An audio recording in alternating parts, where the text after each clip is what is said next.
नमस्कार। जय राधे जय राधे जय राधे श्याम। जय वृंदावन बिहारी लाल की जय जय राधे श्याम। राधे राधे राधे राधे। আসুন আমরা এখন গুরু ভ্রাতা তত্ত্বকথা আজকে শ্রবণ করো। রাধে রাধে। জয় বৃন্দাবন বিহারী লাল কি জয়, কৃষ্ণ কানাইয়া লাল কি জয়। জয় রাধে রাধে শ্যাম। রাধে রাধে। अज्ञानतिमिरान्धस्य ज्ञानाञ्जनशलाकया चक्षुरुन्मीलितं येन तस्मै श्रीगुरवे नमः।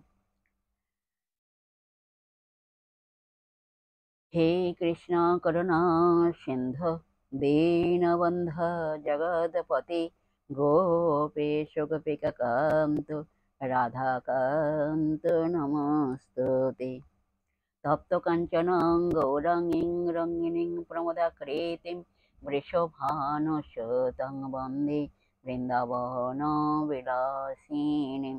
জয় রাধে রাধে শ্যাম। রাধে রাধে। সুহৃদয় ভক্তবৃন্দগণ, সকলের চরণে রইল শত সহস্র কোটি প্রণাম। বড়দের প্রতি রইল শ্রদ্ধা ভালোবাসা, ছোটদের প্রতি রইল স্নেহ ভালোবাসা। আমার সমস্ত সাধু গুরু বৈষ্ণব ভাগবত ভক্ত ভগবানের চরণে রইল শত সহস্র কোটি প্রণাম, শ্রদ্ধা ভালোবাসা। আমার গৌর গোবিন্দ রাধা গোবিন্দের চরণে রইল শত সহস্র কোটি প্রণাম, শ্রদ্ধা ভক্তি শ্রদ্ধা ভালোবাসা। জয় রাধে রাধে শ্যাম। রাধে রাধে। জয় বৃন্দাবন বিহারী লাল কি জয়, কৃষ্ণ কানাইয়া লাল কি জয়। জয় রাধে রাধে শ্যাম। গুরু ভ্রাতা তত্ত্বকথা আজকের আমরা শ্রবণ করব। আসুন শ্রবণ করি। শ্রী চৈতন্য মহাপ্রভু অদ্বৈত প্রভুকে পিতার মতো সম্মান করতেন, কারণ অদ্বৈত আচার্য প্রভু ছিলেন তাঁর পিতার থেকেও বয়সে বড়। তবুও অদ্বৈত আচার্য প্রভু সব সময় নিজেকে শ্রী চৈতন্য মহাপ্রভুর দাস বলে অভিমান করতেন। অদ্বৈত আচার্য প্রভু এবং শ্রী চৈতন্য মহাপ্রভুর দীক্ষাগুরু ঈশ্বরপুরী দুইজনই ছিলেন শ্রীপাদ মাধবেন্দ্রপুরীর শিষ্য।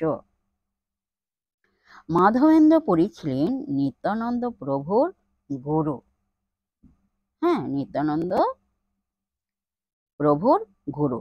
এভাবে শ্রী চৈতন্য মহাপ্রভুর খুল্লতাৎ রূপে অদ্বৈত প্রভু সর্বদাই পূজনীয় ছিলেন, কেননা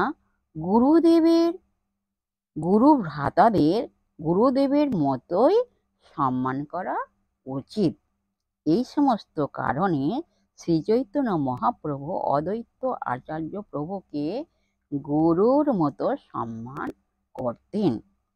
কিন্তু অদ্বৈত আচার্য প্রভু সর্বদাই নিজেকে চৈতন্য মহাপ্রভুর নগণ্য দাস রূপে মনে করতেন। জয় রাধে রাধে শ্যাম। রাধে রাধে রাধে রাধে। যাই হোক, আজকের এই পর্যন্ত বিশ্রাম রাখলাম। পরবর্তী কোশ্চেন নেক্সট দিনকে আলোচনা করা হবে। বিশ্বের সহৃদয় ভক্তবৃন্দের উদ্দেশ্যে বলছি, প্রত্যেকটি সহৃদয় ভক্তবৃন্দের উদ্দেশ্যে বলছি, সবাই সুখে থাকবেন, শান্তিতে থাকবেন, আনন্দে থাকবেন, এক সেকেন্ডও নিরানন্দে থাকবেন না।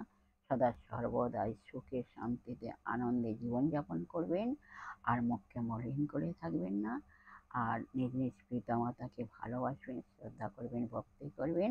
আর আসুন আমরা এখন মান অভিমানের পর্ব শেষ করি, মনকে কাদা তালের মতো নরম করি, শিশুর মতো সরল করি।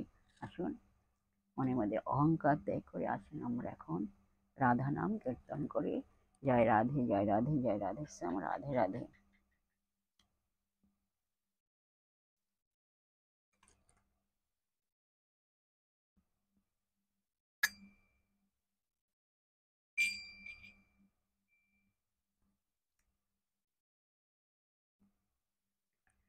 সখী সঙ্গে রূপের কথা কহিতেছিল বসে, হেন কালে বৃন্দাবনে বাজলো স্বামীর বাঁশি।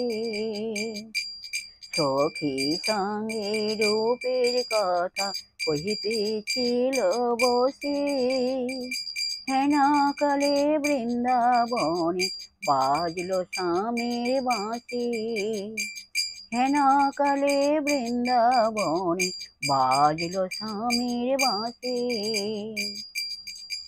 বলো রাধা রাধা রাধা রাধা রাধা রাধা রাধা রাধা রাধা রাধা রাধা রাধা রাধা রাধা। সখী সঙ্গে রূপের কথা কহিতেছিল বসে। হেন কালে বৃন্দাবনে বাজলো স্বামীর বাঁশি। তোমরা বলো রাধা রাধা রাধা রাধা রাধা রাধা রাধা রাধা রাধা রাধা রাধা রাধা রাধা রাধা। বলো রাধা রাধা রাধা রাধা রাধা রাধা রাধা রাধা রাধা রাধা রাধা রাধা রাধা রাধা রাধা রাধা রাধা রাধা। जय राधे जय कृष्ण जय राधे श्याम।